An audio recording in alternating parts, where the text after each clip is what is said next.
I was afraid, though, that therapists weren't going to be willing to talk about this because I'm asking them really questions that people often hold close to the chest, like what do you charge and how many sessions do you like to have every week and what have been the hardest times in your business and things that I wasn't sure. Are people going to actually be willing to talk about this in public? This is Therapist Clubhouse, a podcast for private practice entrepreneurs. I'm Annie Schuessler. This week, I'm actually talking to my sister, and we're going to turn the tables and have her interview me about this podcast. So listen as we go behind the scenes and talk about this very podcast. All right, I'm going to turn it over to you, Gretchen. Hi, Annie. Hi. My first question for you is, I'd just like you to tell me about Therapist Clubhouse. What made you start this podcast? Okay, so when I first had the vision for this podcast, I was picturing a particular therapist in her car feeling discouraged and feeling like on the one hand, she could create a really great business for herself and she was seeing herself doing something unique, doing something profitable with her business. And on the other hand, she was feeling discouraged and she was getting input from a lot of people that her vision wasn't really possible. And that's because this is the kind of person who I've worked with so many times, and this is the kind of person I was years ago. And I wanted to create a podcast basically for her. So the purpose of the podcast is to inspire this therapist, not in a cheerleader kind of way, like you can do it, but more in a grounded way of looking at here's why you can do it. Here are some people who have done it themselves. And I wanted to show that there are so many ways to build your practice. So looking at what other people have done is going to help you see that there are just all of these different ways to market, all of these different ways to position yourself and to set up your business. And then I realized I could also be capturing therapists' superpowers in action, because superpowers are something that I talk about all the time. So the superpowers being the things that make you the therapist that you are. And I felt like sharing people's entrepreneurial journeys was going to be the best way to do all of this. So going behind the scenes with therapists and looking at, so what do you really charge? What were the difficult times that you went through? How do you balance your different roles? How do you do this stuff? So really going way behind the scenes. So that's why I did it for the therapist. That's what I wanted to give them. And then for me, I wanted to grow my audience. So I wanted to get more people aware of what I was doing. And I had a plan of either writing a book, that was my original plan, or creating a podcast. And I realized I couldn't do them both at the same time. And then one of my really good friends was deciding to start a podcast herself. And we decided to do it together. So to go ahead and join Healthcasters and start our podcasts. And so I just thought this is going to be an experiment. I'm going to try for just doing one season, see how it feels, meaning at least 10 episodes. And now it's, I believe this is episode 31, and I have no interest in stopping. That's so exciting. So what was or what is your vision for Therapist Clubhouse? So I knew that there are a ton of great podcasts already for therapists building their private practices. So I decided it needed to be something different in order for it to be worth it for me and to be worth it for listeners. So this podcast is all about the private practice entrepreneur. And so it's not about tactics, like these are the particular ways that you're going to build your practice and these are the tips. I don't really teach you, for example, how to do SEO here. And part of that is because I think that's being covered in other places. I do teach stuff. I offer a lot of free trainings over at my website and, I'm doing webinars and different things often, but I don't do that stuff on the podcast because I decided I wanted to do this one thing really well, which is showing the entrepreneurial journey. I also don't really bring on experts who are going to teach you how to build your private practice, except very occasionally. And then if I do bring on experts, I have them share their entrepreneurial journey. So, like, for example, when Jeff Gunther came on, and he usually teaches about SEO, and he's actually done that with me before. We did an interview where he really laid out what to do to increase your search engine optimization. But when he came on Therapist Clubhouse, he told really funny and vulnerable stories about becoming an entrepreneur. So you can find his SEO stuff other places, and even other places within my work, but I wanted this to be the place for entrepreneurial journeys. And I also don't bring on people to pitch stuff. I really bring them on to go a little bit deeper. And the other thing I don't focus on is people's methods in therapy, because I feel like that's being covered really well in other places. So just like I usually recommend with everything you create, I think for me, this is about doing that one thing really well, which is going into the entrepreneurial journey. So when you started Therapist Clubhouse, what were you the most afraid of?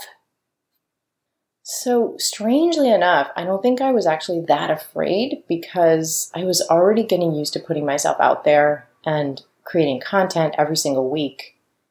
And I liked this because it wasn't putting me in the center, except, well, this episode is kind of putting me in the center, but all of the rest of it has been me getting to be curious and interview other people. So that took a lot of the fear away.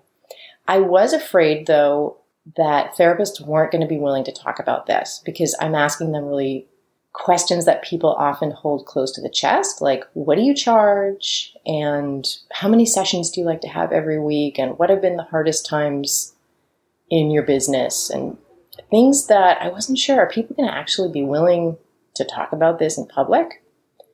And almost everybody has been really willing to do it. There have been a couple of people who decided that they weren't going to be open to doing that, and they ended up not being featured, but everybody else has been game. I did have one moment when I got really hysterical laughing in the very beginning of all this, before I even started interviewing people. I was thinking, so what if this is a total flop and nobody likes it? And I realized even that was actually going to be a really funny story someday.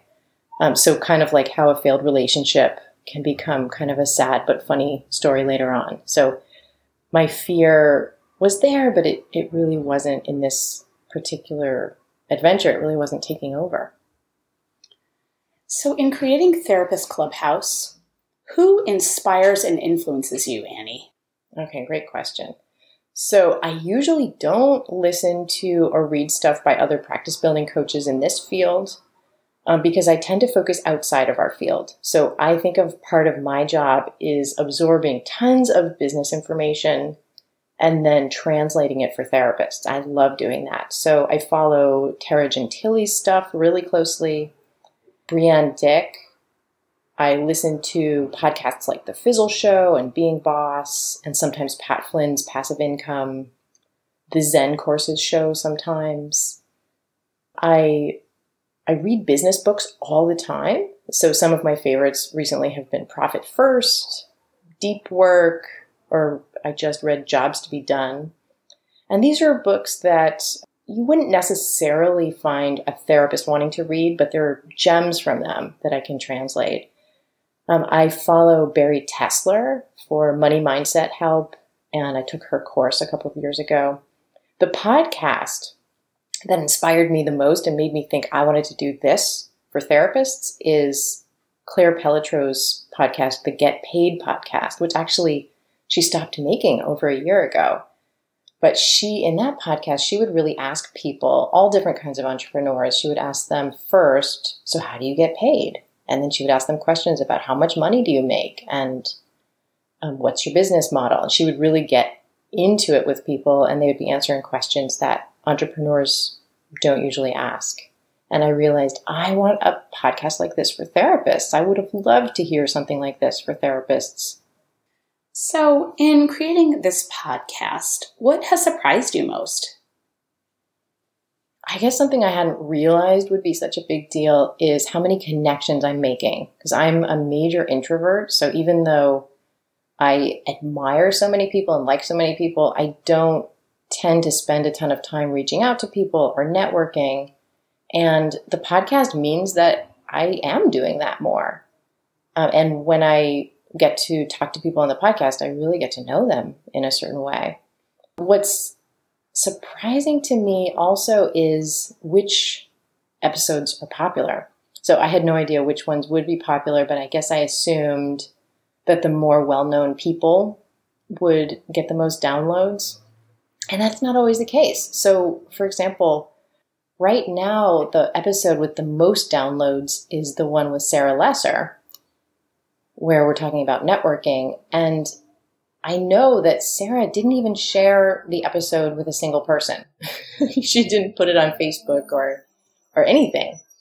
And I think so my theory is that it's a popular episode because people really wanted to know about how does somebody network who's doing it really well. And they wanted to hear that honest story. I get surprised too still that some people feel like they know me when I haven't met them yet and they're talking to me for the first time because they've been listening to the podcast. And I just think that's so cool. On the negative side, I guess one thing that has surprised me is how much time it takes. So between me doing all the stuff I do, which I'm sure we'll get into later, and then my editor, who happens to be my son, doing what he does, it just takes a lot of time. One thing that surprised me that was good but didn't necessarily feel good was having to listen to my own advice. So when I listen to the podcast when it's coming out, I'll listen to it, on the Tuesday that it comes out to everybody. And so one time I'm like riding my little kick scooter down the street, and then I hear me saying, if you don't have a really great photo, you need to update that thing and you need to do it professionally and don't fool yourself. I was being pretty harsh. Don't fool yourself into thinking that your friend or your spouse took a good picture of you. You've got to get it professionally done. And I was just being really straightforward with the listener. And funny enough, I needed to update my photos. And I had decided that it wasn't really necessary to go to a professional this time. I had my wife take some pictures of me and, she did a good job. But listening to that, I had to take my own advice and book a session with a professional photographer. And it was humbling to realize that, I wasn't taking my own advice. And then it did end up being a really great experience. And I'll put up in the show notes a picture that my wife took of me that I was going to use, and then one that the professional photographer took. And I'll be curious. Maybe some people will actually like the more unprofessional ones better. But for me, it ended up really being clear that my advice was right. So Therapist Clubhouse has been going on since May. How has it changed over that time? A few things I realized I had to change. I had planned on doing a snark moment in every episode, which is just a moment when I talk about something in this field that's been bothering me. So that was a snark moment, for example, about the photo that, I was having a snark moment about seeing photos that don't really bring out the best in therapists. And it was fun to do that. And I did have a list of things that I felt snarky about, but then I ran out and I realized I was kind of not coming up with anything I felt snarky about. And it didn't feel good to try to get negative. So I realized I needed to add something else. And so I added an idea to try. And now most of the time, what I'm doing in each episode is just a really small segment on an idea for therapists to try. And I'm going to be adding another segment today. So is there anyone who helps you with this podcast? Yes, so much. One thing that really helped me with this podcast was taking the Healthcasters course. That's a course that Melvin Varghese from Selling the Couch has put together, and it's got a great community. And just he walks you through every single step of creating a podcast. So that was incredibly helpful. My kid, Cosmo, who's 14 and does the editing and a lot of the behind the scenes stuff of getting the episode up and ready. My guests help me so much. Like I was saying, how I'm surprised how honest and open they are. That absolutely makes the podcast. And people who send in questions, super helpful. People who rate and review help get the podcast known. And you, my sister, you make a really big difference in just being such a supportive person in my life. And my wife, who listens to every episode. And then I would say also my friend Karen for encouraging me to do this in the first place and seeing my vision with me. And then also you, my sister, by helping me record the little song things that we put in there.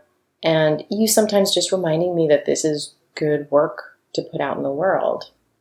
And then so it might sound cheesy, but I call these people superheroes, the people who've taken my course, the Superpower Method. And they really just give me so many ideas, and they allow me behind the scenes in their businesses. So I get to see what works. I get to see the changes that happen. And that's so often my inspiration week to week. And then also listeners who've told me that this was something that they needed. It's been super helpful. How do you promote the podcast? For me, my business purpose in this podcast is to bring listeners into my orbit. And then people who are meant to work with me will find me. And then, people who just need this boost are going to get it, even if I never get to meet them or know about them. So it's not for me. The podcast isn't really the end goal for my business. So I don't promote it a ton, but I do promote it in small ways. So I put every episode out on Facebook, on LinkedIn, on Instagram, and on Twitter. And I tell my email list about every episode, and particularly the ones that I think are going to be helpful to them. So I enjoy doing those things. I really enjoy sharing the episodes with people and creating the artwork for it and all that kind of stuff. What is involved in creating an episode each week? So much. So I've got to invite people, and then when people say yes, which pretty much so far they have, I research them, I create questions for them. Then I've got to, of course, record the interview with them. I record little things for each episode, like the intro and the outro and the idea or the snark moment. Then I listen to the interview and I write up the show notes. I create the episode artwork, and then Cosmo does the sound editing and schedules it to go up on iTunes and YouTube and all of those places. And then we schedule it to post to social media through Meet Edgar. And then I create the emails for my list, and I schedule those to go out. And then I schedule an email to the guest to tell them that it's live and that they can listen and share. So, there are all these little steps. It's a lot of work, but it's now the center of almost all of the content that I create. So it takes actually more time than writing a blog article used to take every week. But for me, it's really worth it and really fun. Annie, what makes a good guest on the podcast, and where do you find them? The biggest thing that makes a good guest is openness. So it's important that the guest is a successful therapist in some way, and that they're meeting their definition of success, because they're really showing the different ways that therapists can get there. But beyond that, openness and willing to share their entrepreneurial journey. I find my guests first by going into my network. So two of my best friends have been on the podcast, Sarah Lesser and Karen Smiley. And you can kind of tell when you listen to those episodes how close we are. And then other people who I admire, other people I'm friends with. And then outside of my circle, I'll just look at who is doing really cool stuff that I want people to hear about and that I want to learn more about. And I'll reach out to those people. So what do you think? Does the podcast work? So for me, for my business, from a metrics point of view, it absolutely works. Enrollment almost doubled for the Superpower Method for Therapists group program after only 4 months of the podcast. So that's great. From the point of view of that therapist in their car who I was talking about earlier, who I picture listening to the podcast, I think, yes, that what I'm hearing is that we're helping that person. And that's who I'm absolutely going to keep thinking about. What's next for Therapist Clubhouse? I'm super excited about some guests that are coming up and some more guests that I'm going to be inviting throughout 2018. More listener questions, and that's where you guys can help me, is by sending me some listener questions. And we go pretty deep into answering those questions. So it's a good opportunity to get sort of some laser coaching. There's going to be more depth and more variety of ways that people make things work for their practices. And I want to interview people from different niches and different locations. And then I was telling you earlier about that book that I was planning on writing, and I'm not sure. That might happen in 2018 or that might happen later, but I'll definitely talk about it on the podcast. I'm going to also be doing more Facebook Lives. I've just started dipping into that, and a couple of my recent guests are open to going on Facebook Live with me and doing an interview. So I think that's going to be just a fun follow-up to episodes. And we're going to add a new segment. So you'll sometimes get a snark moment. Occasionally, if I'm actually feeling snarky, you'll get ideas to try. And then sometimes you're going to get a question to chew on. Question to chew on. So this week's question to chew on is, who are you creating content for? So think about this. You should be able to name some actual people that your content is for. I had a small group of people I created this podcast for, and I had a small group of people before who I was writing my blog to. So I summed them up with an image of that woman in her car, but she's based on actual people who I've worked with.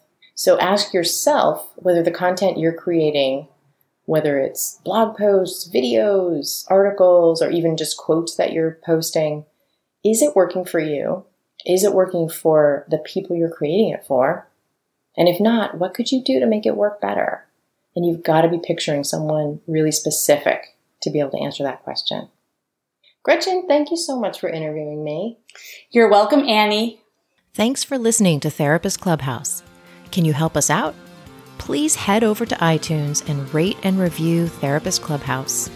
Just taking 30 seconds to do that really helps other therapists find us. Thank you so much. We'll see you next week. Question to chew on. Let's try to do it like twice as fast. Okay. Question to chew on. Awesome! I think we did it. Yay!